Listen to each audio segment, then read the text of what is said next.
Guys, good evening. Ito na naman po ang aking dinner. Adobong pinatuyo na chicken and oatmeal again. Hindi ako nag-lunch guys, kaya ngayon lang ako kakain ng oatmeal. Ang kinain ko lang kaninang lunch. Kasi nag-breakfast kami ng siupaw doon sa pinuntahan namin sa appointment.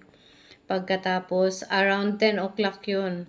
Tapos, pagdating dito, mga siguro 12, past 12, nag-inom ako ng yogurt. Yun lang aking ininom, yun lang aking lunch. Tapos, merienda ko rin, yogurt din. Tapos, ito ngayon, katatapos ko lang maligo.